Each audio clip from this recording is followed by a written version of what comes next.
ఆరాధించాలని ఆశ కలిగి సిద్ధపాటు కలిగి వచ్చినటువంటి సకల పరిషత్తులందరికీ కూడా వేడూరులో ఉన్నటువంటి క్రీస్తు సంఘం తరపు మీ అందరికీ కూడా వందనాలు తెలియజేస్తున్నాను. దేవుని యొక్క మహాకృపను బట్టి మేము మీతో ఈ రోజున ఉదయకాలము ఆరాధనలో పాల్గొనేటువంటి అవకాశాన్ని తండ్రి దేవుడు మాకు అనుగ్రహించినందుకు కూడా దేవునికి కృతజ్ఞతాస్తులు చెల్లిస్తున్నాను. నేను ఇది మీ మధ్యలో రావటం ఇది 4వసారి. 2018లో ఒకసారి నేను వచ్చాను. ఆ తర్వాత ఒక సంవత్సర కాలంలో 2 సార్లు రావటం జరిగింది. 2024లోని 25లో ఒకసారి 2 సార్లు రావడం జరిగింది. మళ్ళా ప్రభు చిత్తులో 2026 రావడం జరిగింది. నేను మీ దగ్గరకు వస్తున్నప్పుడు ఈ కేపీహెచ్పి వాళ్ళకి నేను చెప్పినట్టు అంటే దేవుడి ద్వారా మాట్లాడి గుర్తుండి ఏమనేటువంటి ఒక చిన్న పరీక్ష.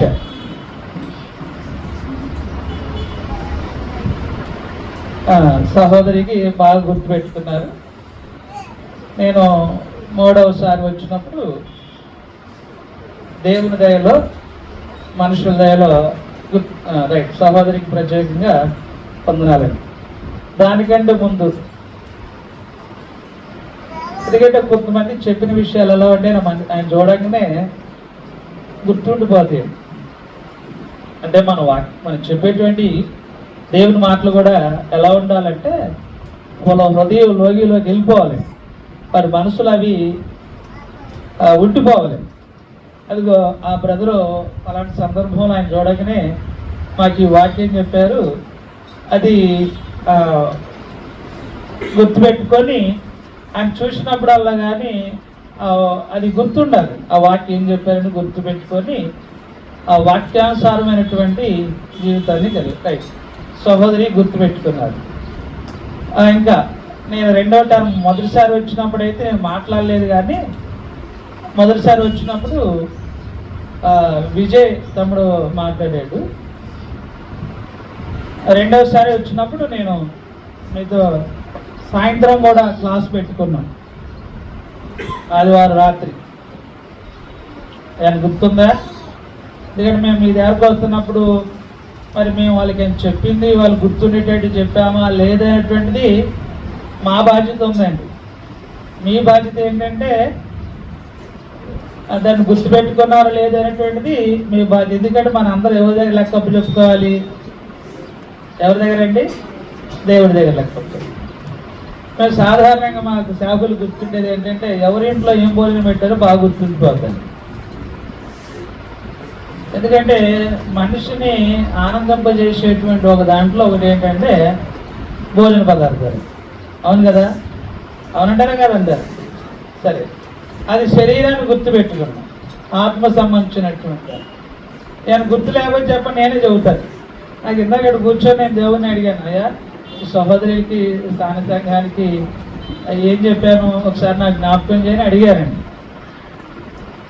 నేను జ్ఞాపకం చేయని అడిగాను. నేను పాటలు పాడుతున్నప్పుడు నాకు దేవుడు ఏం చేశాడంటే జ్ఞాపకం చేశాడు. ఇది చెప్పాను. మొదటిసారి నేను వచ్చినప్పుడు మీకు అబ్రహాం గారి యొక్క షారా విషయంలో గుర్తుకొచ్చిందా? అబ్రహాం గారిని బాధ పెట్టడంలో శారమ్మ యొక్క పాత్ర ఉందండి. అంటే భర్తను ఏడిపించడంలో కూడా స్త్రీల పాత్ర ఉంటుందండి. గుర్తుకొచ్చిందమ్మా ఏమనగా? మనోహర్ బాగా గుర్తుకుంది అనుకోండి. ఎందుకంటే మాకు అందరికి ఇష్టం కాని వాళ్ళు ఎవరంటే ఆడవాళ్ళు. అవునంటారు కదా? ఎందుకంటే మీ ఆశలు కోరికలు తీర్చడంకి కష్టం అవుతుంది కదా. అవునంటారు కదా? రైట్. ఒక రకంగా చెప్పాలంటే దైవికమైన విధానంలో అబ్రహాం గారు నేర్పించిన ఆమె ఎవరంటే శారమ్మ, భర్తలు నేర్పిస్తుంది. అవునా కదండి? మీకు గుర్తుకొచ్చిందమ్మా? Right right. ఈ రోజు కూడా మీకు ఒక అంటే తెలిసి ఉండిపోయే మాటలే చదువుతాం. నేనేం పెద్ద పెద్ద ప్రసంగాలు ఏం చేయలేదు, ఎందుకంటే నాకు చాలు కాదు. అదే ఎందుకంటే ఒక సామాన్యమైనటువంటి ఒక పల్లెటూరు వాతావరణం వాళ్ళకి ఎంతైతే అవసరమో అంతే. మరి ఈ రోజు నా ప్రపంచంలో చాలా రకాలైనటువంటి బోధలు వచ్చినాయి. వాటి గురించి నేను పట్టించుకోను, నేను అంత వాటి గురించి ఆలోచన అనేది చేయను. ఒకటి ఏంటంటే ఒక దేవుని కుమారులు ఎలా బ్రతకాలో నేర్చుకోవాలి. అలాగే ఇతరులు ఎలాగా దేవుని యొక్క బిడ్డలుగా జీవించాలో నేర్చుకోవాలి. ఈ రోజున మీకు అంటే నేను కొన్ని విషయాలు చెప్పేది ఏంటంటే దేవుని కుటుంబానికి ఉండవలసినటువంటి కొన్ని ప్రాథమికమైనటువంటి బాధ్యతలు, లేకుంటే ప్రాథమికమైనటువంటి విధులు. అర్థమేంటండి? ఒక దేవుని కుటుంబానికి అంటే ఒక క్రైస్తవ కుటుంబానికి ఉండవలసినటువంటి ప్రాథమికమైనటువంటి విషయాలు. ప్రాథమికమైన విషయాలంటే పెద్ద పెద్దవి కాదు, ఏంటి చిన్న చిన్నవి. పిల్లలు అల్లరి చేయద్దు. అల్లరి చేస్తే నాకు కోపం ఎక్కువ, నేను కొడత కూడా. నేను కొట్టానంటే గుర్తుండిపోదు. జాగ్రత్త వినాలి. అంటే ఒక క్రైస్తవ కుటుంబానికి లేదంటే ఒక దేవుని కుటుంబానికి ఉండవలసినటువంటి కొన్ని ప్రాథమికమైనటువంటి విషయాలు. రోజు మన జీవితంలో ఏం అవసరం అండి? మన జీవితానికి ఏం అవసరం అండి? అమ్మా, నా ప్రశ్న అర్థమైందా? బుజ్జి, మనకేం అవసరం బ్రతకటానికి? ఆక్సిజన్ అవసరం. ఇంక మిగతా ఏం అవసరం లేదు. ఆక్సిజన్ అవసరం, ఇంకా ఆహారం అవసరం, ఇంకా పౌడర్ అవసరం కదా. ఇంట్లో కూడా కొన్ని విషయాలు మీకు తెలుసుకోవాలి. నేను కొన్ని విషయాలు మీతో పంచుకున్నాను. అవసరం, అత్యవసరం. అవసరం, అత్యవసరం.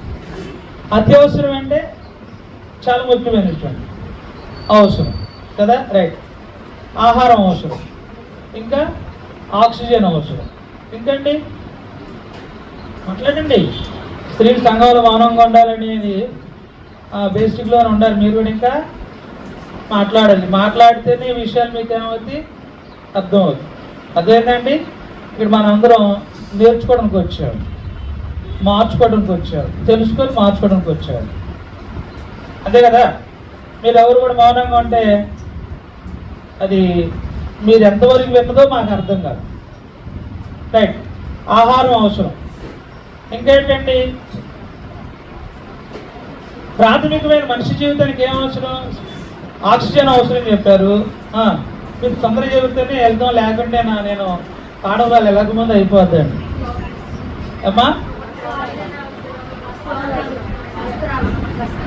వస్త్రాలు అవసరం, ఇంకా ఇంకేం అవసరం లేదు. హైదరాబాద్ వాళ్ళకి చాలా, ఎందుకంటే అవసరం లేని విషయాలు ఎక్కువగా ఉంటాయి. మనిషికి కావలసినటువంటిది ప్రాథమికంగా ఆహారం, కూడు, గుడ్డ, నీడ. అంతే కదండి. కూడు అంటే భోజనం, నీడంటే నివాసం, తర్వాత బట్టలు. ఈ అవసరం. వీటి కోసం మనం ఎక్కువగా ఇష్టపడుతుంటాం కదండి. ఆక్సిజన్ అనేది ఎవరు ప్రార్థన చేయరు మాకు కావాలని కదా. ఆహారం కావాలని ప్రార్థన చేసే వాళ్ళు ఉన్నారా? ఆహారం కావాలండి దేవునికి. మాకు రేపు ఆదివారం వాళ్ళు చక్కని బెండకాయ కూర కావాలని అడిగే వాళ్ళు ఎంతమంది ఉన్నారు? ఈ అడగరు. ఆదివారం అనగానే గుర్తుకొచ్చేది ఏంటి మనకి? ఏదో ఒకటి వెజ్ నాన్ వెజ్ గుర్తుకొస్తుంది. కదా. ఎవరు ప్రార్థన చేసుకున్నారు, రేపు మాకు అది కావాలి ఇది అని అడుగుతున్నారా? అంటే మనమునికి కావలసినటువంటి కూడా దేవుడు అన్నీ ఇస్తున్నాడు. కొన్ని అడిగితే పొందుతాం, కొన్ని అడగకోకుండా దేవుడు మనకి ఏం చేస్తున్నాడు, ఇస్తున్నాడు. సరే, ఈ రోజున కొన్ని ప్రాథమికమైనటువంటి విషయాలు ఎవరికి అవసరం? దేవుని కుటుంబానికి, సంఘానికి ఉండవలసినటువంటి, క్రైస్తవ కుటుంబానికి ఉండవలసినటువంటి కొన్ని ప్రాథమికమైనటువంటి విషయాలు. ఈ ప్రాథమికమైన విషయాల్లో మనం నేర్చుకోవాల్సిన ఏంటంటే, ఒకటి, మనందరి జీవితానికి కావాల్సినది ఏంటంటే ముఖ్యంగా ప్రార్థన అనేది చాలా అవసరం. ప్రార్థన అంటే దేవునితో మాట్లాడటం. ఈ దేవునితో మాట్లాడేటప్పుడు రకరకాలైనటువంటి విధానంలో మన దేవునికి ప్రార్థన అనేది చేస్తూ ఉంటాం. రకరకాలైనటువంటి పద్ధతుల్లో మనం ఏం చేస్తామంటే దేవునికి మొర అనేది పెడతా ఉంటాం. ప్రార్థన చేయటంలో బహు విధమైనటువంటి పద్ధతులు ఉంటాయి. నిలబడి ప్రార్థన చేయొచ్చు, వంగి ప్రార్థన చేయొచ్చు, మోకాళ్ళుని ప్రార్థన చేయొచ్చు, చేతులెత్తి ప్రార్థన చేయొచ్చు, తర్వాత సాష్టాంగ నమస్కారం ఏంటంటే బోర్లబడి ఏం చేయొచ్చు, ప్రార్థన అనేది చేయొచ్చు. ఈ విధంగా భిన్న విధానమైనటువంటి పద్ధతుల్లో మనం ఏం చేయాలంటే దేవునికి ప్రార్థన అనేది చేయొచ్చు. అయితే మనం ప్రార్థించేటువంటి మనకి ఒక ప్రత్యేకమైనటువంటి ప్రార్థనా గది అనేది ఉండాలి. ఏముండాలండి? అవసరమైనది. ఎంతమంది ఇళ్ళల్లో ప్రార్థనా గది ఉందండి? సరే, ప్రార్థన గది ఎంతమంది ఇంటిలో బెడ్రూమ్ ఉంది? నేను జోకి ఉందా లేదా? అందరికీ బెడ్రూమ్ ఒకటి ఉండే, రెండు ఉండే. అంటే ఒక ఇంటి నిర్మాణం చేసేటప్పుడు మాకు మంచి కిచెన్ ఉండాలి. ఆడవాళ్ళకి ఇష్టమైంది ఏంటి? అవును కదా. ముందర రాగానే ఎవరు వచ్చినా కూడా ఏ గదిలో పోతారు? ముందర కిచెన్ గదిలో. ఎందుకంటే బాగుంటాయండి, సెల్ఫ్లు బాగుంటాయండి కదండి, వీళ్ళ వస్తువులు బాగుంటాయండి. ముందర వాళ్ళ మనసాంతి ఎక్కడ ఉంటుంది అంటే బాగుంటుంది, అక్కడికి వెళ్ళిపోతారు. రైట్. ఇంకా పిల్లలు ఉన్నారనుకోండి, మన ఆలోచన ఎలా ఉంటుందంటే పిల్లలకు కూడా ఒక ప్రత్యేకమైనటువంటి ఏముండాలి, వాళ్ళకి కూడా చైల్డ్ బెడ్రూమ్ అని ఈ మధ్యకాలంలో ట్రిపుల్ బెడ్రూమ్లు కొనుక్కుంటున్నారు కదా. ఎందుకు కొనుక్కుంటున్నారు అంటే మాతో పాటు మా పిల్లలకు కూడా సపరేట్గా ఒక బెడ్రూమ్ కావాలి అనేది ఆలోచన చేస్తారు. ఇంకోటి ఏం ఆలోచన చేస్తారు, ఎవరైనా బంధువులు కానీ చుట్టాలు కానీ వస్తే వాళ్ళ కొరకు కూడా ఏం చేస్తారు, ఓ ప్రత్యేకమైనటువంటి గెస్ట్ రూమ్ అని కూడా ఏం చేస్తారంటే పెట్టుకుంటారు. ఈ అవసరమండి. కానీ వీటితో పాటు నువ్వు దేవునితో అర్థమైందండి, మనం దేవునితో గడపడానికి, దేవునితో మనము కలిసి ఉండటానికి మనకి ఏం అవసరం అంటే ఒక ప్రత్యేకమైనటువంటి ప్రార్థనా గది అనేది చాలా ప్రాముఖ్యత కలిగినటువంటి. ఎందుకంటే భిన్న రకాలమైనటువంటి విధానంలో మనం ప్రార్థన చేయొచ్చు. యేసుక్రీస్తు వారు ఒంటరిగా ప్రార్థన చేశారు. అదేనండి, కొండ మీదకి వెళ్ళి ప్రార్థన చేశారు. అరణ్యంలోకి వెళ్ళి ఏం చేశారు, ప్రార్థన చేశారు. దాన్ని ఏమంటారంటే ఏకాంత ప్రార్థన. అమ్మ అందరికి అర్థమవుతుందా? ఇప్పుడు మనకు కూడా మన దేవునికి ప్రార్థన చేయటానికి మనకు కూడా ఏముండాలండి, ఒక ప్రార్థనా గది అనేది ఖచ్చితంగా ఉండాలి. మనం పడుకోవటానికి, అదేనండి రెస్ట్ తీసుకోవటానికి, మనకి ఎలాగైతే బెడ్రూమ్ అవసరమైందో మనం దేవునితో గడపడానికి ఖచ్చితంగా మన ఇంట్లో ఏముండాలి? నేను చెప్పట్లేదు ఆ మాట, ఎవరు చెబుతున్నారు? మన రక్షకుడు అయినటువంటి యేసుక్రీస్తు వారు చెబుతున్నటువంటి మాట. మత్తయి రాసినటువంటి సువార్తలో 6వ అధ్యాయంలో 6వ వచనాన్ని మనకు జ్ఞాపకం చేస్తుంది. ఇవి మనకి ప్రాథమికంగా ఉండవలసినటువంటి విషయాలు. అదేంటండి, మన గృహాల్లో సపరేట్గా అన్నీ ఉంటున్నాయి, కానీ దేవుని గది మాత్రం అంటాం కదా, ప్రార్థనా గది మాత్రం ఉంటుందా లేదా? మనోహర్ తమ్ముడు కొంచెం తిట్టు ఉంటే అర్థం కదా, వాయిస్ చెప్పున్నారు, ఉంటుందా లేదా? ప్రార్థన గది మన ఇంట్లో ఉందా లేదండి? ఉందా లేదా? లేదంటే మన దాని గురించి ఇప్పుడు వరకు మనకు తెలియలేదు. ఇక నుంచి దాని గురించి మనం ఏం చేయాలి? ప్లాన్ చేసుకోవాలి. ఆయన చెబుతున్నాడు చూడండి, మత్తయి రాసిన సువార్త 6వ అధ్యాయంలో 6వ వచనంలో దేవుడు ప్రభువైన యేసుక్రీస్తు వారు కొండ మీద ప్రసంగం చేస్తూ మాట్లాడినటువంటి మాట ఏంటంటే, నీవు ప్రార్థన చేయనప్పుడు ఏంటండి, నీవు ప్రార్థన చేయనప్పుడు నీ గదిలోనికి వెళ్ళి తలుపు వేసి రహస్యమందున్న నీ తండ్రికి ప్రార్థన చెయ్యుము. అప్పుడు రహస్యమందు చూచు నీ తండ్రి నీకు ప్రతిఫలం ఇచ్చును. ఏముండాలండి మనకి? పిల్లలు అమ్మా అవన్నీ దుకాణం ఆఫ్ చేసే వినండి దేవుడి మాట. ప్రభువైన యేసుక్రీస్తు గారికి ఎవరంటే ఇష్టం తెలుసా? ఇలాంటి పిల్లలంటే యేసు ప్రభు చాలా ఇష్టం. అవును కదా? ఇష్టమైన వాళ్ళు ఏం చేయాలి? ఏసైకి ఇష్టమైన పిల్లలు కదా కదా చక్కగా ఉండాలి, మంచి వినాలి. లేదా ఏమని చేస్తారు? మీరు ప్రార్థన చేయనప్పుడు ఆయన ఏమన్నాడు? నీ గదిలోనికి ఏమన్నాడమ్మా అంటే, మనం ప్రార్థన చేయాలంటే మన ఇంట్లో ఏముండాలి?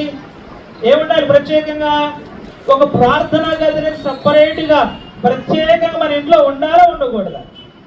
ఉన్నప్పుడు ఆయన ఏమన్నాడంటే, నీవు నీ గదిలోనికి వెళ్ళి తలుపు వేసి రహస్యముగా ఏం చేయాలి?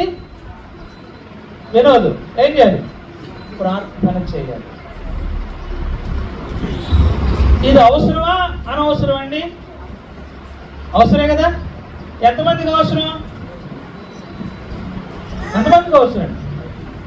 ఇది దేవుని కుటుంబం కలిగినటువంటి ప్రతి ఒక్కరు, అంటే ఆరాధన చేసేది ప్రతి ఒక్కరికి కావలసినటువంటి ప్రాథమికమైనటువంటి ఏంటంటే, ఖచ్చితంగా మన ఇంట్లో ఒక ప్రార్థనా గది అనేది ఉండాలి. ఆ ప్రార్థనా గదిలోనికి నువ్వు వెళ్ళి ఏం చేయాలి తెలుసా? నీవు తలుపు వేసుకొని రహస్యముగా ఏం చేయాలి తెలుసా అండి? నీవు దేవునికి మొరపెట్టాలి. అప్పుడు దేవుడు ఏం చేస్తాడు?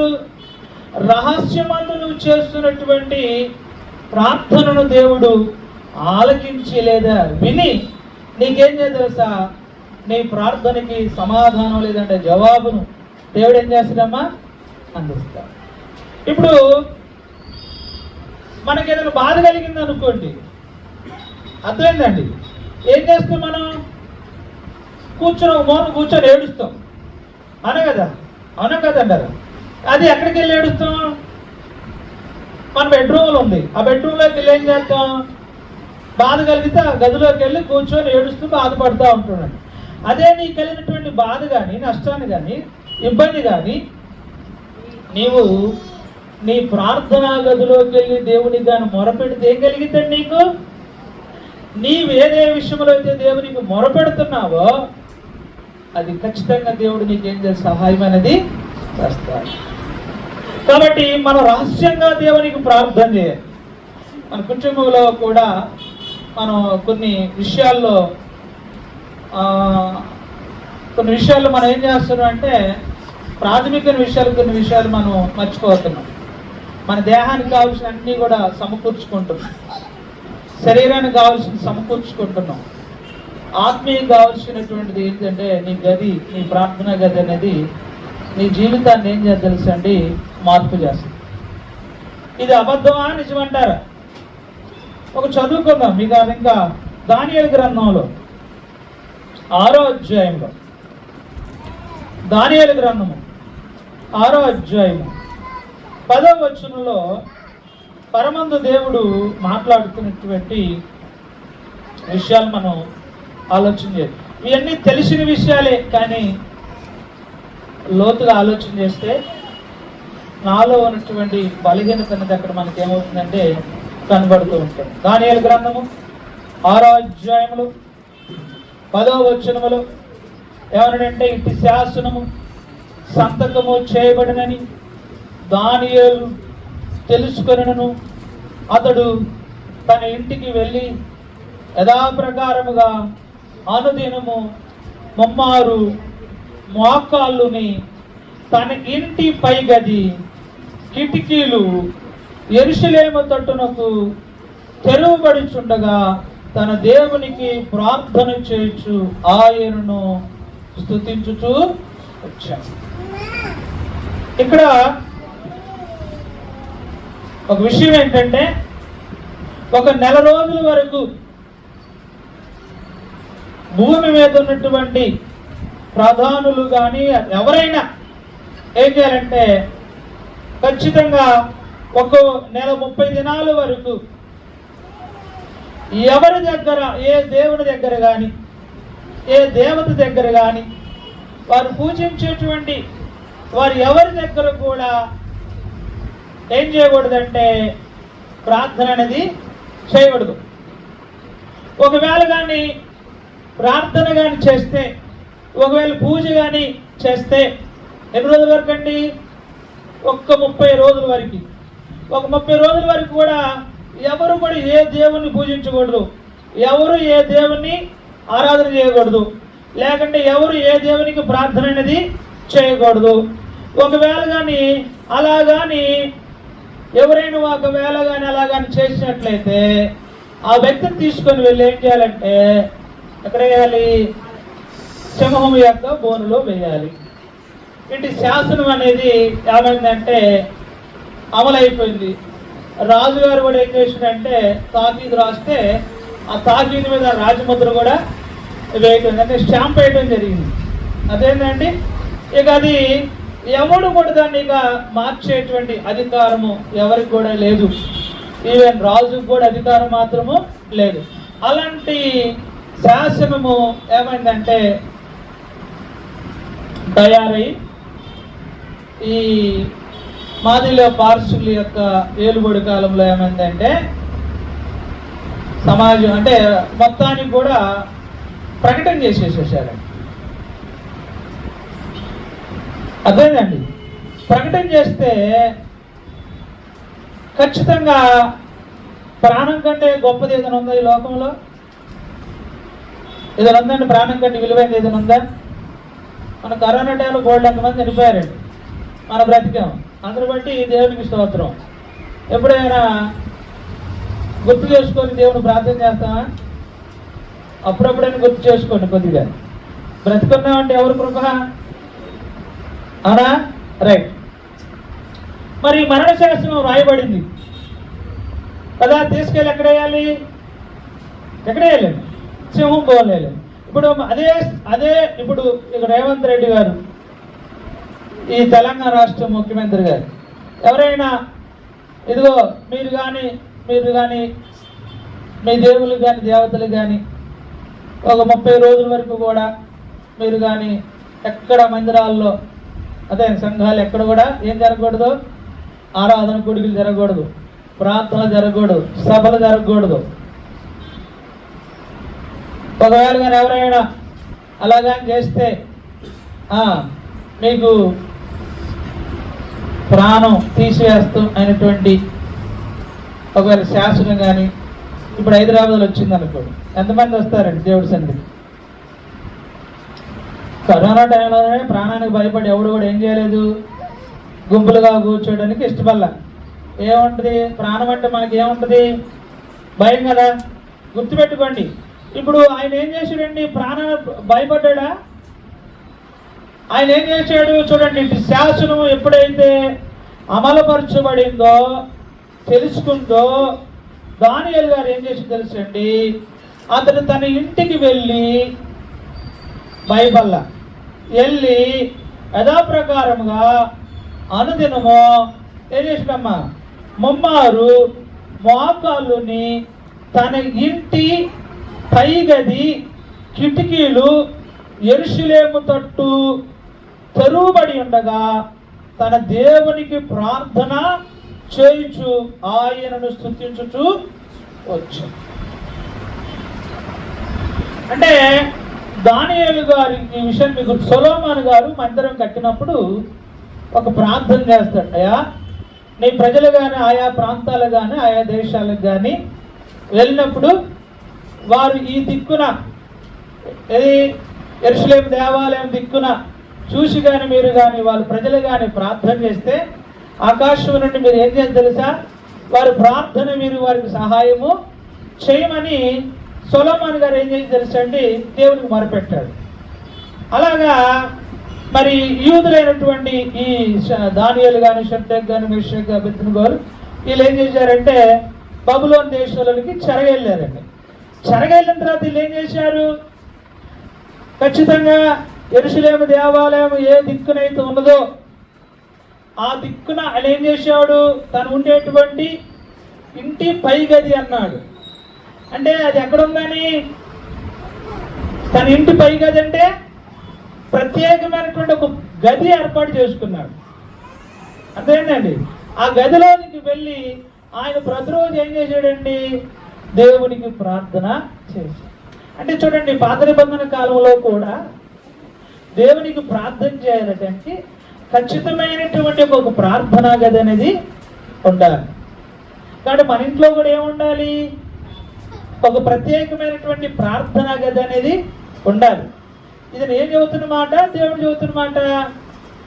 తమ్ముడు మనోహరు చిట్టుబాబేడి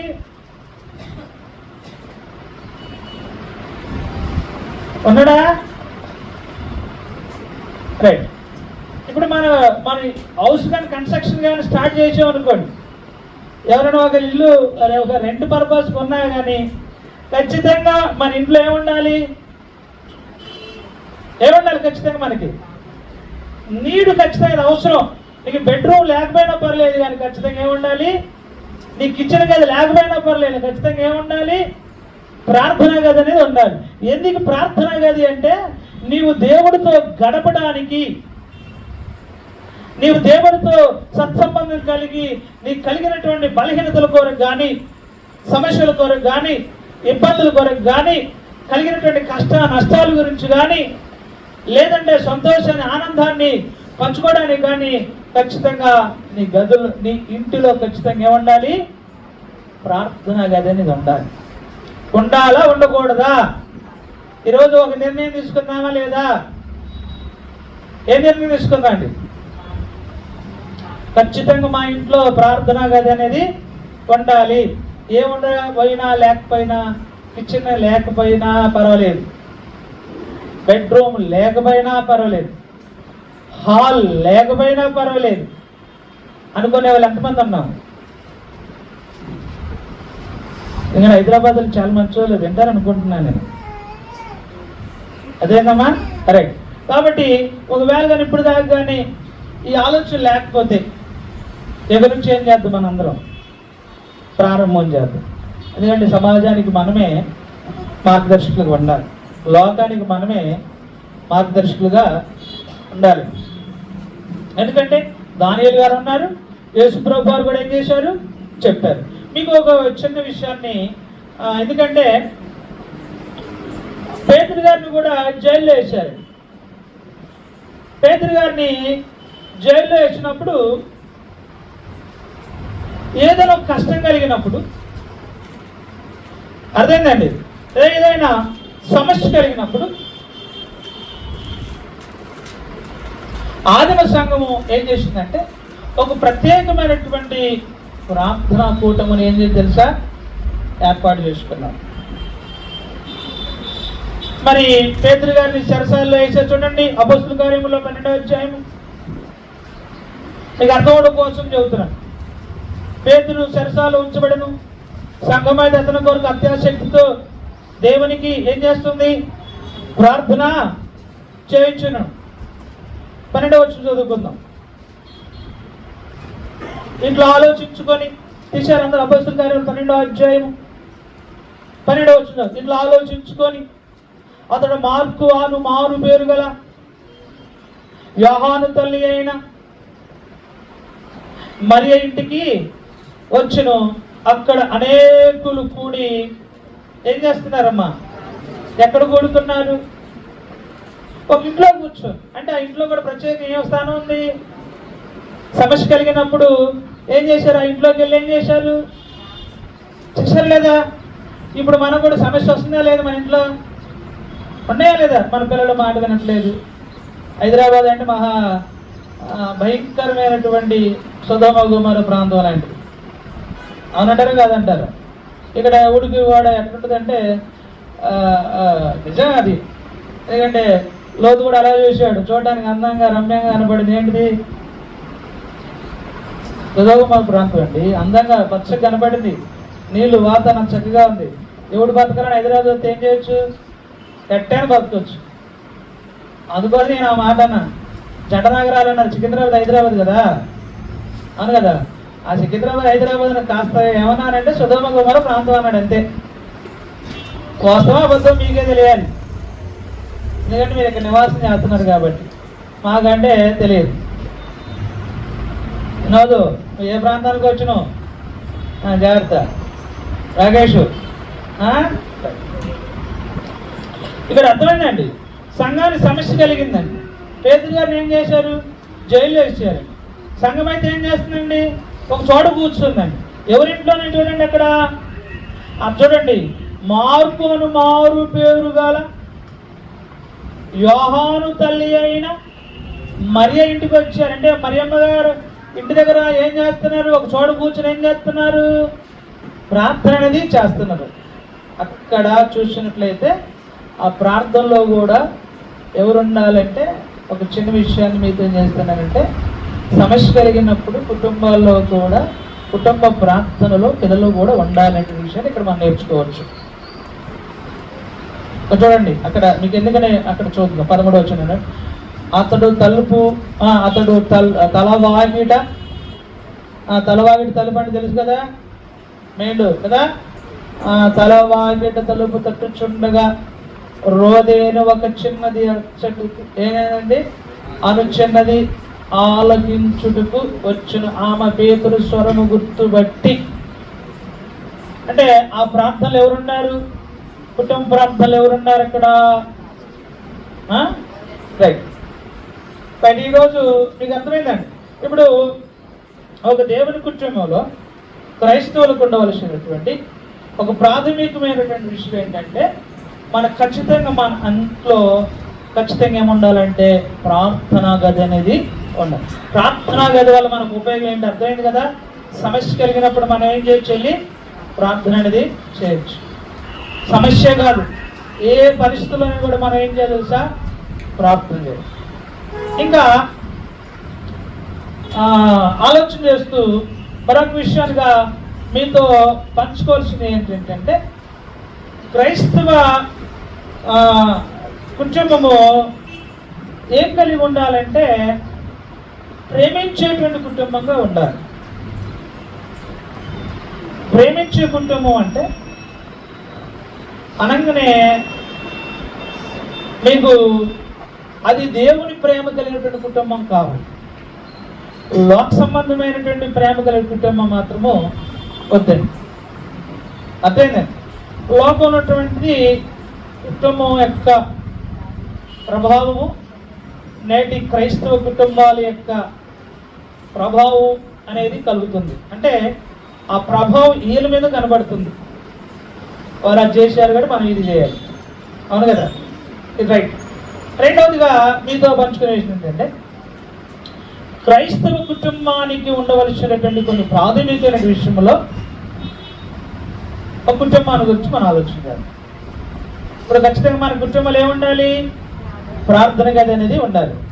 రెండవదిగా చూసినట్లయితే దేవుణ్ణి ప్రేమించేటువంటి కుటుంబానికి కలిగి ఉండవలసినటువంటి కొన్ని లక్షణాలు ఏంటంటే లూకా సువార్తలో 10వ అధ్యాయంలో 38వ వచనం. నేను కొత్త విషయాలు ఏం చెప్పట్లా, అదేనమ్మా. కొత్త విషయాలంటే నాకు ఏం తెలియదు, నాకు తెలిసిన విషయాలు మీకు నేను చెబుతున్నాను. మన ఆత్మీయ జీవితాన్ని మెరుగుపరచలు కావలసినటువంటి ప్రాథమిక విషయాలు మనం నేర్చుకుంటున్నాం. లూకా సువార్త 10వ అధ్యాయంలో 38వ వచనంలో చూసినట్లయితే, అంతటా వారు ప్రయాణం అయిపోవచ్చుండగా ఆయన ఒక గ్రామములో ప్రవేశించును. మార్తాను ఒక స్త్రీ ఆయనను తన ఇంట చేర్చుకొనును. ఆమెకు మరియాను సహోదరి ఉండెను. ఈమె యేసు పాదముల యొద్ద కూర్చుండి ఆయన బోధ వినుచుండెను. మార్త విస్తారమైన పని పెట్టుకున్నాడు చేత తొందరపడి ఆయనకు వచ్చి, ప్రభువా, నేను ఒంటరిగా పని చేయుటకు నా సహోదరి నన్ను విడిచిపెట్టినందుకు నీకు చిత్తలేదా? నాకు సహాయం ఇచ్చేమి నాన్నతో చెప్పాను. అందుకు ప్రభు, మార్తా మార్తా, నీవు అనేకమైనటువంటి పనుల గురించి విచారణ కలిగి తొందరపడుచున్నావు, కానీ అవసరమైనది ఒకటి, మరియా ఉత్తమైన దానిని ఏర్పరచుకును, అది ఆమె యొద్ద నుండి తీసి వేయబడిదని ఆమెతో చెప్పినాం.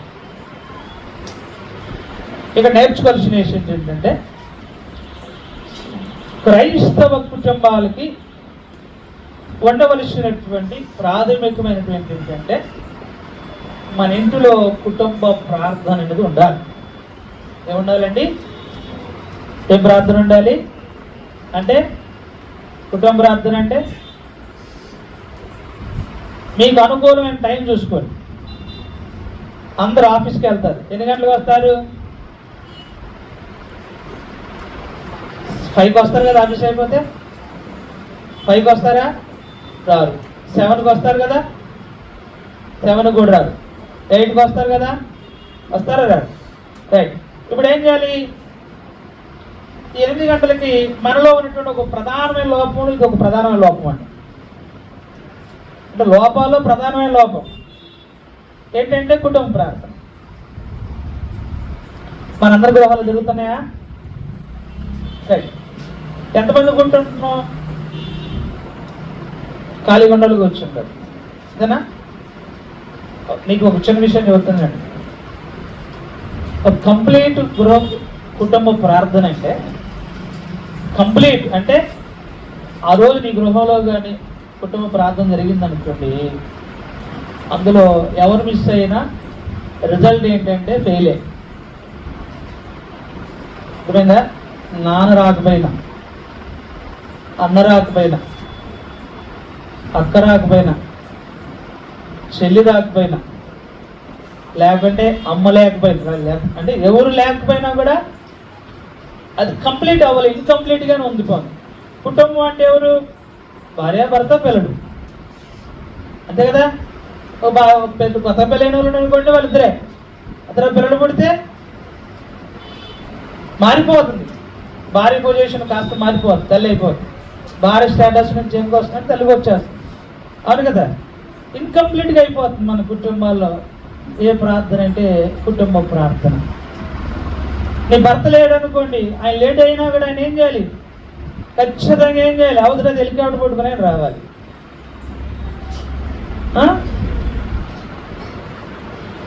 అవునండి, మీకు చిన్నదాన్ని చెబుతున్నాం. ఒక ఆయన బైబిల్ క్లాస్ వినడానికి, 1 గంట క్లాస్ వినడానికి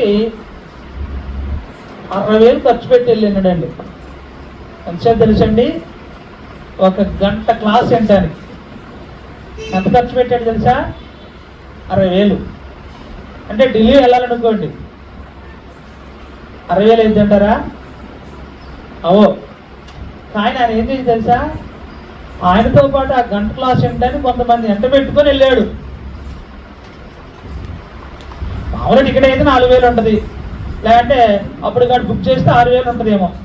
హైదరాబాద్ ఢిల్లీ, అది కూడా ఎంతసేపు? ఒక గంట క్లాస్ కోసం ఆయన నలుగురికి ఆ ప్రభు వాక్యం వినిపించాలన్నటువంటి ఖర్చు పెట్టుకొని వెళ్ళేవాడండి. అంటే ఎందుకంటే అంటే ఆ సమయంలో నీవు కానీ వెళ్ళకపోతే, మీకు ఒక విషయం చాలా పాత్రమైన గ్రంథంలో చాలా అద్భుతమైన కొన్ని మాటలు ఉంటాయి.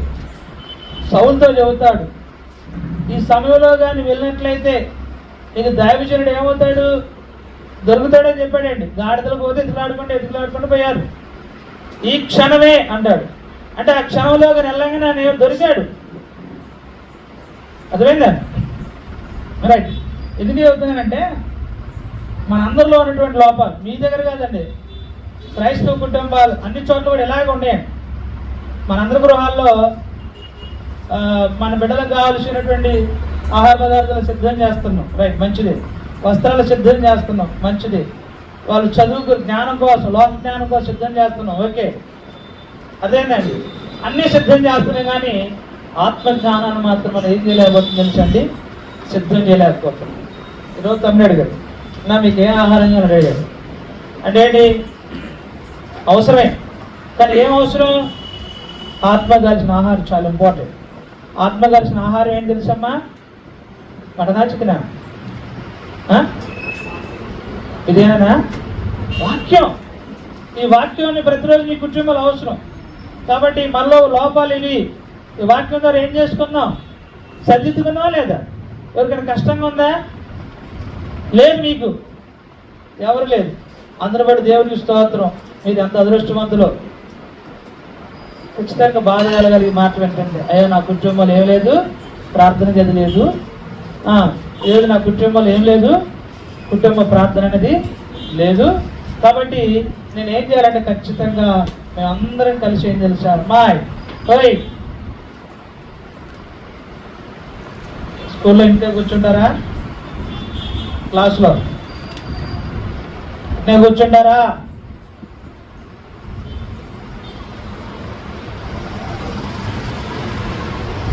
వినండి, క్రమశిక్షణ రాదు. ఇప్పుడు రాని క్రమశిక్షణ తర్వాత రాదు. అలాగా ఎవరు మిస్ అయినా కూడా ఆ రోజు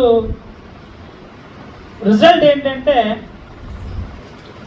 సంపూర్ణమైనటువంటి మనము ప్రార్థన, అంటే సంపూర్ణమైనటువంటి కుటుంబ ప్రార్థన జరగలేదు.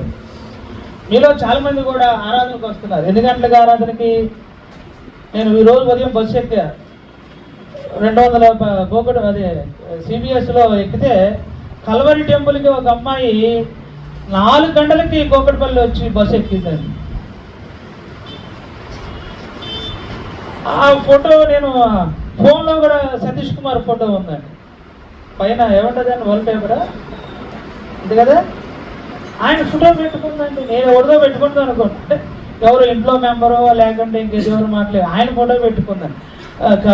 ఏమన్నంటే బస్సు కల్వరి టెంపుల్ కూడా ఇవ్వండి. ఏ టైంలో? 4 గంటలకు రెడీ అయ్యి ఎక్కడికి వచ్చింది? బస్ స్టాండ్కి వచ్చి సిబిఎస్కి వచ్చిందండి. అంటే 6 గంటల షిఫ్ట్ ఉందంట. నేను అడిగాను, తమ్ముడు ఏంటి 8 గంటలు పట్టి అంటే 6 గంటల షిఫ్ట్ ఉంటుందని అన్నాడు. అంటే ఆమె ఏంటంటే ఆమె ఏంటంటే నేను మొదటిగా ఫస్ట్ బ్యాచ్లో నేను ఏం చేయాలి, మొదటి కూడికలో ఉండాలనేటువంటి ఆశ కలిగి ఆమె ఆశతో తన బిడ్డలు తీసుకుని వచ్చేస్తున్నాను. ఎన్ని గంటలకి? 4 గంటలు. అంటే మనకి ఇష్టమైతే ఎంత దూరమైన ఏం చేస్తాం, ఎంత కష్టమైన ఏం చేస్తాం. మరి ఈరోజు మీరు ఆరాధనలోకి ఒకలేమో మొదటి ప్రార్థనలో లేరు, రెండో బ్యాచ్ ఏంటంటే పాటల బ్యాచ్ వచ్చారు. అంటే మొదటి ప్రార్థన మిస్ అయ్యారంటే ఆరాధనలో ఏమయ్యారు మిస్?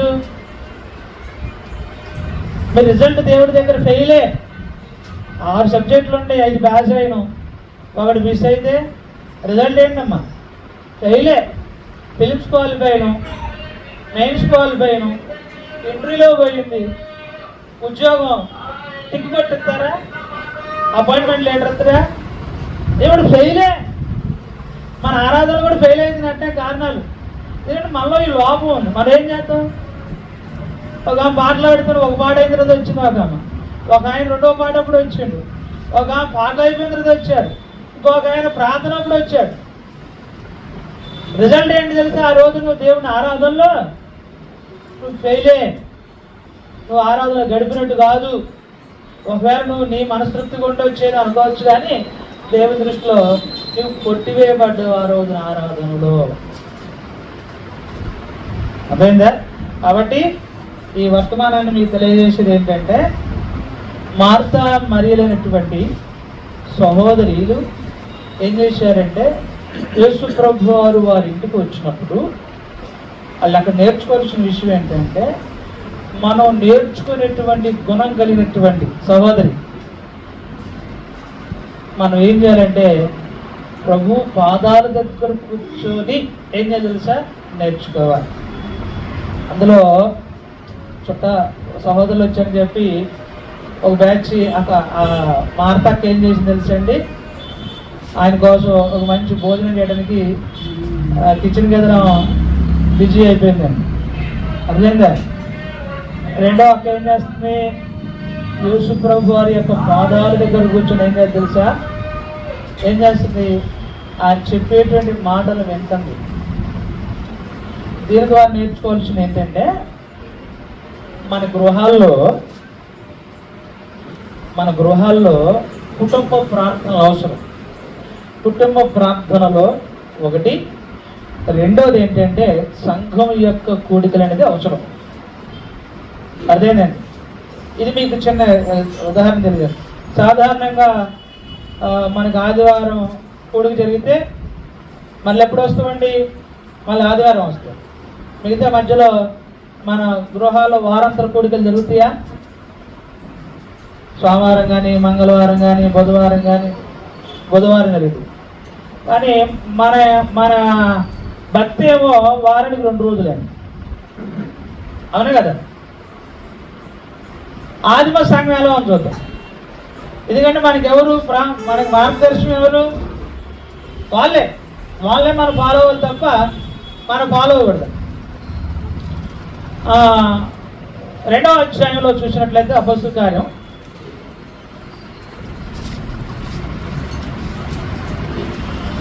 2వ అధ్యాయము 46వ వచనం చదవండి. నేనే చదివినా అపొస్తలుల కార్యం 2:46లో, మరియు వారు ఏక మనస్కులై ప్రతిదినము దేవాలయములో తప్పక కూడుకొనుచు, ఇంటింట రొట్టె విరుచుచు, దేవుని స్తుతించుచు, ప్రజలందరి వలన దయ పొందిన వారి. ఇక్కడ ఏం చేశారండి వాళ్ళందరూ? ప్రతిదినము ఏం చేస్తున్నారు? దేవాలయములో తప్పక కూడుకుంటున్నారు. అంటే అండి, తప్పకంటే ఖచ్చితంగా, ముఖ్యంగా, ఇంపార్టెంట్ కదా. అంటే మనం కూడా ఏం చేయాలి? ప్రతిరోజు తప్పక ఏం చేయాలి? మనం కూడుకొని దేవుణ్ణి ఏం చేయాలి? ప్రార్థన చేసుకోవాలి, స్తుతించాలి. ఇక్కడ ఇంటింట అంటే ఏంటి? ప్రతి ఇంటి కూడా ఏం జరిగింది? ఇక్కడ 2 విషయాలు ఏంటంటే, ఖచ్చితంగా దేవాలయంలో కూర్చునేటువంటి వాళ్ళు ఖచ్చితంగా ప్రతి ఇంట్లో కూడా భోజనం ఏర్పాటు చేసుకుంటారు. అదేనండి. అంటే మన గృహాల్లో ఏం జరగాలి? ప్రతిరోజు కూడా ఏం జరగాలమ్మా? సంఘంతో జరగాలి. అదేంటా? వ్యక్తిగతంగా జరుపుకోవాలి. కాబట్టి ఖచ్చితంగా మన గృహాల్లో సంఘం యొక్క నడిపింపు చాలా అవసరం. ఇప్పుడు సంఘం వచ్చిందనుకుని ఎవరు వస్తారు? పరిశుద్ధాత్ముడు వస్తాడు, దేవుడు వస్తాడు, క్రీస్తు వారు కూడా, ముగ్గురు వస్తారు. ఇంకో విషయం ఏంటంటే, పరిశుద్ధుల యొక్క పాదాలు అంటే ఎవరైతే రాజ్య సువార్తను ప్రకటన చేస్తారు కదా, ఆ ప్రకటించే వారి యొక్క పాదాలు మీ ఇంట్లోకి వస్తే ఏమవుతుంది? మీకు ఆశీర్వాదం కాదా? ముఖ్యమంత్రితో ఆశీర్వాదమా? పరిశుద్ధులతో ఆశీర్వాదమా? అందుకోసం మన ఇళ్ళలో ఏం జరగట్లా? గృహ కూడికలు జరగండి. అవును కదా? మన ఇంట్లో చుట్టాలు వస్తే ఎంత ఆనందం అంటాం. మళ్ళీ నేను వేరే గోడలోకి వెళ్ళకోని చెబుతాను. మన ఇంటికి కానీ మన తల్లిదండ్రులు వచ్చారనుకోండి, ఆడబిడ్డల ఇంటికి ఎంత ఆనందపడతారండి. అదే ఎవరైనా ఆత్మీయులు వస్తే మన భావన మారిపోతుంది. అంటే నీకంటే ఎవరు ఎక్కువని? ఆత్మీయులు ఎక్కువ, లోకస్తులు ఎక్కువ? కానీ మనకేం కలగదండి, ఆ భావన మనలో రాదండి. కాబట్టి నేను ఎప్పుడు నాకు దేవుని కృపను బట్టి నాకు చుట్టాలు ఉన్నారు, కానీ నేను అసలు వాళ్ళని ఎవరిని కూడా పట్టించుకోనండి. నా ఆత్మీయులే నాకు చాలా ఇష్టమండి. అడుగు తమ్ముడు వినోద్ అన్నారు. నాకు మీకు బహుశా ఎందుకంటే నేను డిఫరెంట్గా ఉంటానండి. నన్ను అందరూ కూడా మా ఊర్లో ఏమంటారంటే వీళ్ళంతా రెటమాతం అండి అంటారు. రెటమాతం అంటే తెలుసు కదా, వాడు అవునంటే నేను కాదంటాను, అది చేద్దాం అంటే వద్దంటానండి. నేను లోకానికి విరోధిని. ఎందుకంటే యేసుప్రభు లోకానికి కూడా విరోధే కదా, అంతే కదా. మనము లోకానికి ఎలా ఉండాలి? లోకానికి విరోధిగా ఉండాలి. రైట్. సరే, ఇక్కడ మనలో కొన్ని లోపాలు ఏంటంటే, మన గృహంలో ప్రతిరోజు ఏం జరగాలమ్మా? ప్రార్థన కూటం జరగాలి. రెండవదిగా ఇంటింటా జరగాలి. ఇక్కడ సంవత్సరాలకు ఎన్ని వారాలు ఉంటాయి? 52 వారాలు ఉంటాయి అవును కదా. 52 వారాలు ఆదివారాలు ఆరాధనకు వస్తాం. మరి మిగతా రోజుల్లో మన గృహాల్లో నడుస్తుందా నడవట్లేదా? అంటే ఇక్కడ మనం దేనికి ఇవ్వట్లేదంటే ప్రభు యొక్క పరిచర్యకు, ప్రభు యొక్క వాక్యానికి మనం ఏం చేసిందంటే ప్రార్థన. ఇది మనలో ఉన్నటువంటి లోపం. ఆదిమ సంఘం అయితే ఏం చేస్తుంది? ఖచ్చితంగా ఇంటింటా కూడుకున్నారు, దేవాలయంలో కూడుకున్నారు. అదేనండి. అంటే మనం కూడా ప్రతిరోజు ఎవరో ఇంట్లో ఏం జరగాలి? మనకి కూడుకోవాలి. అలా కూడుకోవటం వల్ల కలిగేటువంటి ఉపయోగం ఏంటంటే చూడండి, అక్కడ 43 వచ్చును, లేకంటే 42 చదువుతాం. వీరు అపోస్తుల బోధ యందును, సహవాసమందును, రొట్టె విరుచుటి యందును, ప్రార్థన చేయటి యందును ఎలా ఉన్నారు? ఎడతెగ కంటే అంటే గ్యాప్ లేదు. అదేనండి. అలాగ కూడుకోవటం వల్ల ఏమైందంటే ప్రతి వానికి భయం కలిగిన అన్నాడు. కింద నోటి చూసుకోండి, అక్కడ అర్థమైందండి. అప్పుడు ఎప్పుడు? సహవాసంలో, రొట్టె విరుచుట్లో, ప్రార్థన చేయట్లో వారు ఎడతెగ ఉండడం ద్వారా ఏం కలిగింది తెలుసండి? ప్రతి వానికి కూడా ఏం కలిగిందండి? భయం అనేది కలిగింది. కాబట్టి ఖచ్చితంగా మన కుటుంబాల్లో ఏం జరగాలంటే కుటుంబ ప్రార్థనలు, కూడికలు అనేవి జరగాలి. రెండవదిగా వ్యక్తిగతంగా కాకుండా సంఘముతో కూడా ఏం జరగాలి? సంఘంతో కూడా ఏం జరగాలమ్మా? ఏమండి చాలా మంది ఏమండి మా ఇంట్లో ఇల్లు మేము అద్దెకుంటామండి, ఇల్లు ఇరుకండి అంటారు. అవసరమైతే ఆ టైంకి ఆ మంచాలు కూడా ఓడదీసి నిలబెట్టండి. అదేనండి. అవసరమైతే నేల మీద కూర్చోండి, అవకాశం ఉంటే కుర్చీలు వేయండి. ఎక్కువ మంది వస్తే కూర్చోగలిగితే కింద కూర్చోండి, తక్కువ మంది వస్తే కుర్చీలు వేసుకోండి. కానీ ఖచ్చితంగా ఏం జరగాలి? వస్తే ఏమొస్తుంది తెలుసండి? అక్కడ ఈ శుక్రవారం నా నామమున 2-3 ఎవరైతే కూడి ఉంటారో వాళ్ళ మధ్యన నేను ఉంటున్నానండి. అందుకోసమే పరమన్నటువంటి దేవుడు మనకి గ్రంథంలో కొంతమంది వ్యక్తుల యొక్క జీవితాలు ఏం తెలిసారో మనకు రాశాడండి. అందులో ఒక ఆయన ఎవరంటే యోబు గారండి. ఆయన ప్రతిరోజు కూడా ఏం చేసేవాడండి? ప్రతిరోజు కూడా ఆయన ఎప్పుడు లేచాడండి? అరుణోదయం అంటే ఏంటి? చీకటి అంటే అంటే వెలుగు రాకముందు తెల్లవారినప్పుడే ఏం చేసాడమ్మా? ఆయన లేచాడు, ప్రార్థన రెడీ అయి, ఆయనే కాదు ఆయన పిల్లలు కూడా మా పిల్లల్ని ప్రిపేర్ చేసి రోజు 10 పశువులను ఏం చేయాలి తెలుసండి? బలి అర్పణ చేయాలి. 10 పశువులు అంటే మామూలు విషయం అండి. 10 ఏటపోతులు తెగాలి రోజుకి మనకి. అనుకోండి, ఒక ఏటపోతే ఎట్లా మన ఇళ్ళల్లో? అవునా కదా? ఆయన ప్రతిరోజు అంటే అక్కడ కూడా ఏంటంటే ఆయన కుటుంబ ప్రార్థన ఉందండి. అరుణోదయం లేచాడండి. ఒక్కొక్కరి నిమిత్తము దహన బలి అర్పించాడు.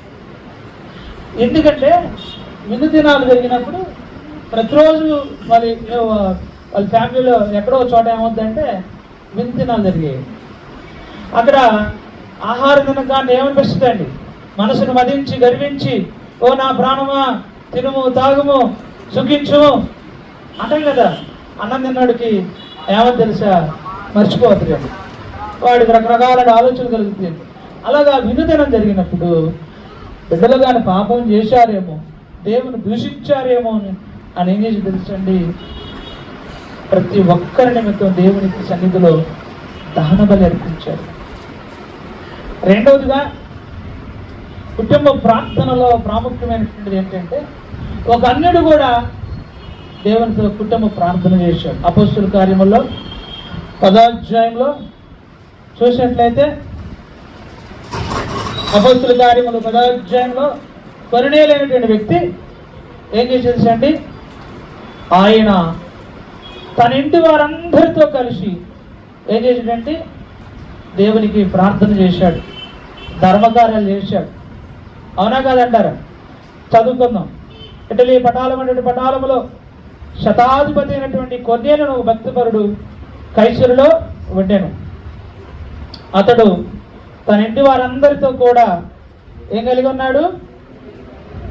భయభక్తులు కలిగి ఉన్నాడు. ప్రజలకు బోధనము చేయొచ్చు, ఎల్లప్పుడూ దేవునికి ప్రార్థన చేయడు. ఎల్లప్పుడూ అంటే ప్రతిరోజు. అవును కదండి? ఒక రోజా 2 రోజులా? అది అంటే మన గృహాల్లో ఏముండాలి సహోదరి? కుటుంబ ప్రార్థనలు ఉండాలి, వ్యక్తిగత ప్రార్థన ఉండాలి, కుటుంబ ప్రార్థన ఉండాలి, సంఘముతో కలిసినటువంటి ప్రార్థన అనేది ఉండాలి. ఇది ఉంటే మన ఆత్మీయ జీవితం బలపరచబడితే అప్పుడు నీవు ఏ విధమైన తప్పు చేయడానికి సాతానుకు చోటు ఇవ్వండి, పాపం చేయడానికి నీ హృదయంలో చోటు ఇవ్వండి, భయభక్తులు కలిగి ఉండటానికి అది నేను చేద్దంటే నిన్ను సరి చేస్తాను. రైట్. ఇప్పుడు ఒక విషయం మనం ఖచ్చితంగా ఉండవలసిన ఏంటండి? ఒకటి మొదటిగా ఏం చెప్పాం? ప్రార్థన గది ఉండాలి. రెండవది ఏముండాలి? మన ఇంటి వారిలో అంటే ప్రతిరోజు మన ఇంట్లో ఉండాలి, కుటుంబ ప్రార్థన ఖచ్చితంగా ఉండాలి. దానిలో పార్ట్ బిగా ఏమంటారంటే సంఘముతో కలిసి మన గృహంలో ఖచ్చితంగా వారంలో కనీసం 2 లేదా 3 సార్లు సంఘముతో ప్రార్థన కూటం అనేది ఉండాలి. కనీసం 2 తగ్గకూడదు. మనోహరం అర్థమవుతుందా? ఎవరితో ఖర్చు అవుతుందా? అవదు. ఎవరిస్తారు? దేవుడు ఇస్తారు. అర్థమైందా? మనం పెట్టే ప్రతి పైసా దేవుడి దగ్గర లెక్క వస్తుంది, లోకంలో లెక్క రాదు. కానీ అందుకోసమే ఖచ్చితంగా కూడుకోవటం ద్వారా భయం కలిగింది. అప్పుడు ఖచ్చితంగా బోధలో ఉంటారు, అప్పుడు ఖచ్చితంగా విశ్వాసులు ఉంటారు, అప్పుడు ఖచ్చితంగా ఆత్మీయ స్థితిలో వృత్తిలోకి వస్తారు, అప్పుడు ఖచ్చితంగా లోకానికి వెలిగించిన వారుగా ఉంటారు. దేంతోటండి? సహవాసంతో. ఎవరు సహవాసంతో? యేసుక్రీస్తు సహవాసంతో, సంఘముతో సహవాసంతో ఉంటే ఇలాంటి అద్భుతమైనటువంటి కార్యాలు మన గృహాల్లో జరుగుతాయి. చేద్దామండి. రెండో విషయం కూడా చేద్దామన్న వాళ్ళు చేతులేస్తారు. మొదటి విషయాన్ని చేతులేస్తండి. మా ఇంట్లో ఖచ్చితంగా ఇక నుంచి మేము ప్రార్థన గది ఏర్పాటు చేసుకునే వాళ్ళు చేతులేస్తారు. అంటే మీకు వాక్యం దేవుడి మీద మీకు పూర్తి నమ్మకం అనేది మీలో లేదు. ఎందుకంటే మీ హృదయాలు ఎవరు చోటిచ్చారంటే మన ఫ్రెండ్కి ఇచ్చారేమో, అంతే కదా. రెండవది ఖచ్చితంగా మన గృహాలు ఏముండాలమ్మా చెప్పండి? ప్రార్థన కూటం అనేది ఖచ్చితంగా జరగాలి. వ్యక్తిగతంగా జరగాలి, కుటుంబంగా జరగాలి, మూడవది సంఘంగా జరగాలి. ఖచ్చితంగా అలవాటు చేయండి. మీ పిల్లలు స్కూల్ ప్రతిరోజు అలవాటు చేస్తారు. అదే కదా రొటీన్ లైఫ్ అయిపోయింది. ఇది కూడా మన జీవితం రొటీన్ లైఫ్ అయిపోవాలి. భోజనం చేయకపోతే ఆరోగ్యానికి హాని ఎలా అయితే కలిగిందో, ఆత్మీయ సహవాసం లేకపోతే ఆత్మీయ జీవితానికి కూడా అలాంటి ప్రమాదాలు వస్తాయి. ఆత్మ సంబంధమైనటువంటి రోగాలు కూడా మనలో పోగైంది. మూడవదిగా చూసినట్లయితే తమ్ముడు టైం అయిపోయిందా? చూడండి, నా దగ్గర టైం లేదు. అయిపోయిందా? లాస్ట్ 2 పాయింట్లు అని చెప్పి ముగిస్తాం. కొత్తోళ్ళు మాట ఎంత ఉంటుంది, పాతోళ్ళు మాట ఏమో రోతగా ఉంటుంది. అదేనండి, రైట్. మూడవది ఏంటంటే, ఇందాక ప్రార్థన, కుటుంబ ప్రార్థనలో జైలు అధికారి కూడా జైలు అధికారి అంటే ఆ ఇంటి వారందరూ రక్షింపబడ్డారు. లూది అయినటువంటి సహోదరి అన్నది, ఆమె కుటుంబం అంతా కూడా ఏమవుతుందంటే రక్షింపబడిందని. అంటే కుటుంబ ప్రార్థనలు ఎలాంటి కార్యాలు జరుగుతాయి అంటే మన ఇంటికి ఏమొస్తుందంటే రక్షణ వస్తుంది. కొందేళ్ళ ఇంటికి రక్షణ వచ్చింది చూసారా? అదేండి, లూది ఇంటికి ఎలాగైతే రక్షణ వచ్చిందో, సరసాల నాయకుడి ఇంటికి ఏ విధంగా రక్షణ వచ్చిందో, మన ఇంటికి కూడా అలాగే ప్రార్థన అలాంటి కోడికలు జరిగితే మన ఇంటికి కూడా ఏమొస్తుంది తెలుసండి? రక్షణ వస్తుంది. తర్వాత మన గృహంలో ఒక ప్రత్యేకమైనటువంటి సేవకుల కొరకు గది ఉండాలి. గనురాలని ఒక ఆమె ఉంది. రాజుల గ్రంథంలో చదివినప్పుడు ఇందాక నేను వచ్చేటప్పుడు సహోదరు అన్నాడు, బ్రదరు సేవకుల కోసం ఒక ప్రత్యేకమైనటువంటి ఒక గది కట్టారన్నారు. ఎవరండి వారు? వచ్చారు? వారు రాలేదా ఆరాధనకి? నిలబడండి అమ్మా, నిలబడి తల్లి. నేను అప్సెట్ చేయడానికి అన్నా, నేను గొడ్డాన్ని తిట్టడానికి కాదు. రైట్. ప్రత్యేకంగా మీ కుటుంబానికి వందనాలు బ్రదర్. ఎందుకంటే ఒక మంచి నిర్ణయం. ఆ ఇంట్లో ఆ గదిలో ఎవరు ఉండాలని? సేవకుల కోసం. ఆ సేవకులకు కావలసిన దాంట్లో కూర్చున్నాము. చాలా అభినందనీయం. క్రొత్త గృహం అమ్మ దాంట్లో రైట్. గనురాలు ఆలోచన చేసిందండి. అందులో ఖచ్చితంగా ఆమె ఆయన కొరకు ప్రత్యేకమైనటువంటి మంచం, దీప స్తంభం, అర్థమేనండి, ఒక టేబుల్ ఏర్పాటు చేసింది. ఎందుకు తెలుసా? ఆయన ఉండటానికి, అదేనండి, ఆయన గ్రంథం చదువుకోవడానికి, ఆయనకి వెలుతురు ఉండడానికి ఇవి ఉన్నాయండి. అలాగే మన గృహాల్లో కూడా ఎవరైనా కానీ కొత్తగా ఇల్లు కానీ కన్స్ట్రక్షన్ చేసుకుంటే అది కూడా ఎక్కడ ఉండాలి తెలుసా? మన ఇంటి పై భాగాన ఉంటే మంచిది. ఒకవేళ మీకు స్తోమత లేదు అనుకుంటే పక్కన కట్టుకోండి. కానీ ఖచ్చితంగా ఆమె ఏం చేసి తన ఇంటి మేడ గది పైన ఉంది. అదేనండి, అది మీకు చూసినట్లయితే రాజుల గ్రంథంలో 4వ అధ్యాయంలో అక్కడ కనబడుతూ ఉంటుంటుంది. ప్రత్యేకంగా ఏంటంటే ఆమె ఒక ప్రత్యేకమైనటువంటి ప్రాధాన్యత ఏంటంటే, అయ్యా తన భర్తతో మాట్లాడింది, అయ్యా మన ఇంటికి వస్తూ పోతున్నటువంటి దైవజనుడు చాలా మంచివాడు, ఆయన కొరకు మనం బస్ అనేది ఏర్పాటు చేద్దాం. ఖచ్చితంగా మనం ఏం చేద్దామంటే ఆయనకి స్పెషల్ రూమ్, మన ఇంట్లో స్పెషల్ రూమ్లు ఉంటాయి కదా, అట్నే కూడా సేవకులు కూడా ఉంటే అది చాలా మంచిది. ఆ కుటుంబానికి అది ఆశీర్వాదం. అదేనండి. ఒకవేళ కానీ నేను కూడా ఈ మధ్య బ్రహ్మయ్య ఒక ఆయన ఏప్రిల్ ఇల్లు కట్టాడు. బ్రహ్మయ్య సోదరుడు, ఆయన ఒంగోలు సైడే. ఆయన కూడా ఏం చేశాడంటే సేవకులు వస్తే ఉండటానికి ఒక ప్రత్యేకమైనటువంటి గది కట్టాడండి. నేను అప్పుడు అప్సెట్ చేశాను. రైట్. నేను ఎందుకంటే నేను చెప్పానండి, ఆయన ఇల్లు కట్టేటప్పుడు కట్టకముందు చెప్పాను 2-3 ఏళ్ళ క్రితం, బ్రదరు మీరు ప్రత్యేకంగా ఒక ప్రార్థన గది ఉండాలని చెప్పాను.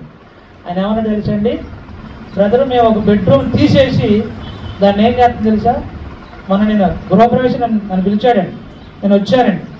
వస్తే చెప్పాను అన్నీ బాగానే ఉండేవి కానీ బ్రదరు సేవకులుగా గది పెట్టావు, బాగుంది, మీ పిల్లలకు ఒక బెడ్రూమ్ పెట్టావు, అన్నీ బాగున్నాయి కానీ నువ్వు ప్రార్థన చేసుకునే గది ఏది బ్రదర్ అన్న. నాకు తెలియదు బ్రదర్. అప్పుడు నేను మాట్లాడిన తర్వాత ఏమన్నంటే, బ్రదరు ఇదిగో మేము ఈ బెడ్రూమ్ని ఏది ఎవరైనా మా చుట్టాలు వస్తే చూసావా వాళ్ళ అవసరత హాల్లో పడుకుంటారు, కానీ ఇది ఖచ్చితంగా మేము ప్రార్థన గది ఏర్పాటు చేసుకుంటామని చెప్పేసి అన్నాడు. Right, okay, అభినందించాం. రైట్, మంచి నిర్ణయం తీసుకున్నారు. ఎందుకంటే మనకు ప్రాథమికంగా అవసరం. మిమ్మల్ని మేము కష్టపెట్టాం కాదమ్మా, ఇది నష్టపెట్టాం కాదు, ఇది మన లోపం, ఇది మనం సరి చేసుకోవాల్సింది ఉంది. అలాగా ఆ గనురాలు ఏం చేసి తెలుసండి, అందుకోసం ఆయన అంటే పరిశుద్ధులకు ఆతిథ్యం చేయ మరొకడు అన్నాడు. ఒక రకంగా చెప్పాలంటే ఈ విధానం ఇది మధ్యలో వచ్చింది కాదండి, మొదటి నుంచి ఉందండి. అబ్రహాం గారు అలాగా ఆయన దగ్గరకు వచ్చినటువంటి దేవదూతలకు కూడా ఏం చేసి తెలుసు అండి, ఆతిథ్యం ఏర్పాటు చేశాడు. ఏ కుటుంబం అయితే సేవకులకు కానీ అంటే సువార్త ప్రకటన చేసినట్టు వారికి ఎవరైతే ఆతిథ్యం ఇస్తారో ఆ కుటుంబానికి ఆశీర్వాదాలు వస్తాయండి. ఎందుకంటే వారికి సంతానం లేదండి. శారమ్మకి ఆతిథ్యం తీసుకున్నాడంటే మీదుటికి ఈ కాలమున అన్నాడండి. మీరు ఆదికాండంలో 18వ అధ్యాయం చూసినప్పుడు అక్కడ మీకు కనపడతాయండి. నాకు టైం లేదు కాబట్టి ఆ విషయాన్ని మీకు గుర్తుండడం కోసం అదే విషయాన్ని ఎబ్రీ పత్రికలో 13:1 తెలియజేస్తున్నాడు. పరిశుద్ధులకు ఆతిథ్యం చేయ మనవుకుడు అన్నాడండి. అంటే మన ఇంట్లో ఏదైనా కూడికి పెట్టుకున్నప్పుడు వారు ఖచ్చితంగా ఏదో ఒకటి ఏం చేయాలి, ఆతిథ్యం ఇవ్వాలి. అది కూడా ఎవరికి ఇస్తున్నావు? పరిశుద్ధులకి, ప్రభువు పిల్లలకి, దేవుని కుమారులకి అనేటువంటి ఆ దుఃఖముతో వల్ల ఏదైతే అయితే అనుకున్నట్టు అట్టంటే ప్రత్యేకంగా ఉండాలి. అదే తప్ప ఏది పడితే తీస్తే ఉపయోగం ఉండదండి. వాళ్ళు కూడా నేను ఒక విషయం చెప్తున్నానండి, మీకు నేను ఎక్కడ చూడబెట్టి చూద్దాం. మీరు మంచినీళ్ళు ఇచ్చినా కానీ మీరు ఇచ్చేటువంటి ఆ మంచినీళ్ళలో కూడా మీ ప్రేమ మాధుర్యం కనపడాలంటారండి. మంచినీళ్ళు ఏం కనపడిద్దమ్మా? నేను కనపడిద్దా? మీ కళ్ళు కనపడవు, చూస్తే కళ్ళు కనపడతాయి. ఆత్మీయ కళ్ళుతో చూస్తే, మనోనేత్రాలతో చూస్తే మీరు ఇచ్చేటువంటి దాంట్లో చాలా అద్భుతంగా కనపడింది. కనుక మొయ్యబడే మనం అర్థమైందండి, అది హృదయానికి సంబంధించినట్టు. రైట్గా పేతురు గారిని కూడా చదువుతారండి. పేతురు రాసినట్టు మొదటి పత్రికలో 4వ అధ్యాయంలో 9-10 వచనంలో కనపడతాయి. అదేవిధంగా రాజుల 2వ గ్రంథంలో 4వ అధ్యాయంలో కూడా ఆ గనురాలు ఏం చేసి తెలుసండి, చక్కటి ఆతిథ్యాన్ని ఇవ్వటం ద్వారా ఆమెకి బిడ్డలు లేరండి. దేవుడు ఏం చేశాడండి, బిడ్డనిచ్చాడు. చచ్చిపోయాడండి బిడ్డ. తల్లి ఏం చేసిన సమాధి చేయలేదండి. ఏం చేసిందండి, ఆ గదిలో పడుకోబెట్టి ఎవరైతే నాకు ఇచ్చారో ఆయన దగ్గరికి వెళ్ళి చచ్చిపోయిన తన బిడ్డను ఏం తెలుసండి, ఆ గదిలోనే ఉంచి ఆయన పిలిపించుకొని ఏం తెలుస్తుంది ఆ బిడ్డను ఏం తెలుసండి.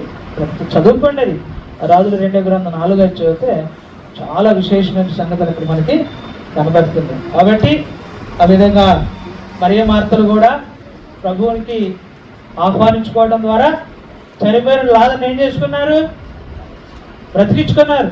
ఆయనకి ఇష్టమైనటువంటి ఫ్యామిలీ ఎవరండి, బెతనీ గ్రామం అంటే ఖచ్చితంగా ఆ మార్తా మరియు లాజరు ఇంటికి వెళ్తారండి. ఎందుకంటే ఒక మాట, నీవు ప్రేమించుతున్నటువంటి లాజరైనటువంటి రోగి సావు సిద్ధంగా ఉన్నాడనేటువంటి సమాచారాన్ని అక్కడ అందిస్తారండి.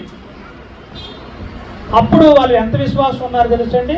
చచ్చిపోయిన తర్వాత కూడా యేసు ప్రభు వారి ఇంటికి వచ్చిన తర్వాత కూడా వాళ్ళు అంటున్న మాట ఏంటి తెలుసా, ప్రభువా నువ్వు కానీ ఇక్కడ ఉన్న ఎడల మా సహోదరుడు ఏమయ్యాడు, బాగుపడేవాడు. ఆ విషయాలు అక్కడ మరియ మార్తల యొక్క విశ్వాసము యోహాను సువార్తలోని 11వ అధ్యాయంలో 2-5 వచనం చదివితే కనబడుతుంటుంది.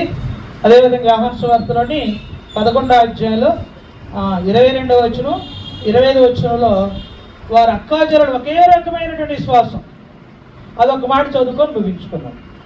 అంటే ఇలాగా మన కుటుంబాలు ఎలాంటి కార్యక్రమాలు మనం చేస్తున్నట్లయితే మన కుటుంబాలు ఆత్మీయంగా ఏమవుతాయండి, అభివృద్ధిలోకి వస్తాయండి.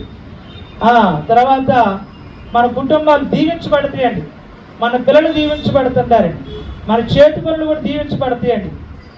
ఒక చిన్న మాట 22 వచనం, యేసుతో యోహాను సువార్త 11:22, యేసుతో ప్రభువా నీవిక్కడ ఉండిన ఎడల నా సహోదరుడు సావుకుండును. అంటే వాళ్ళకి ఎంత విశ్వాసం ఉంది చూసారండి. యేసుప్రభు గారు పాదాల దగ్గర కూర్చొని మరియమ్మ ఏం చేస్తుంది, వాక్యం నేర్చుకుంటుంది. మార్తమ్మ ఏం చేస్తుంది, ప్రభు వచ్చాడని చెప్పి విందు సిద్ధంగా. రెండు అవసరమే, మన ఇంటికి వచ్చినటువంటి పరిశుద్ధులకి విందు అవసరమే, వాక్యం వినడం ఉపచారం చేయాలి ఖచ్చితంగా. 25 వచ్చిన ఏమన్నాడు, క్షమించాలి. అందుకు యేసు పునరుద్ధానం జీవం నేనే, నా యందు విశ్వాసం ఉంచాడు చనిపోయినను బ్రతుకునన్నాడు. 32 వచ్చింది 32 వచ్చింది చెప్పలేదు నేను, చెబుతుంది చూడండి. అంతటి మరియా యేసు ఉన్న చోటుకు వచ్చి ఆయనను చూచి ఆయన పాదముల మీద పడి, ప్రభువా నువ్వు ఎక్కడ ఉండినడలా నా సహోదరుడు. ఎంత గొప్ప విశ్వాసం చూడండి వాళ్ళ అక్కజలలో. సోదరు కుటుంబాలు అలాంటి అక్కజలు ఉన్నారా? అన్నదమ్ములు ఉన్నారా? ఆ తమ్ముడండి ఎంత ప్రేమ, సహోదరుడు అంటే చచ్చి ఎంత ప్రేమ చూడండి. ఎంత అంటే ఇలాంటి కుటుంబ ప్రార్థనలు జరిగితే మన కుటుంబాల్లో మధ్య ఉన్నటువంటి అవినాభావ సంబంధం జరిగింది, భార్యాభర్తల మధ్య సంబంధం పెరిగింది, పిల్లల మధ్య ఉన్నటువంటి ప్రేమ పెరిగింది, ఆత్మీయులతో ఉన్నటువంటి ప్రేమ పెరిగింది, దైవికమైనటువంటి దాని ప్రేమ పెరిగిద్దండి. ఎన్ని గొప్ప ఉండేయండి దేంట్లోనండి, కుటుంబ ప్రార్థనలు. అర్థమైందా? కాబట్టి ఈ రోజు నుంచి స్టార్ట్ చేద్దాం. ప్రభు చిత్తం అయితే ఈ మాటలు మీరు అంగీకరిస్తున్నారని విశ్వసిస్తున్నా. ఎందుకంటే మీ మీద నాకు చాలా నమ్మకం ఉంది కాబట్టి. ఇన్ని చోట్ల హైదరాబాద్ ఎంతమంది పురుష సంఘాలు ఉన్నా కానీ వాళ్ళ దగ్గరికి వెళ్ళకుండా మీ దగ్గరికి ఎందుకు వచ్చావంటే నన్ను చాలామంది రమ్మంటున్నారు, కానీ నేను రావాలి. ఎందుకు తెలుసా, ఎక్కువ ఎవరైతే ఇంట్రెస్ట్గా వాక్యం వింటారో వారి దగ్గరికే నేను ఎల్బీ నగర్ వెళ్ళాను, చూశాను.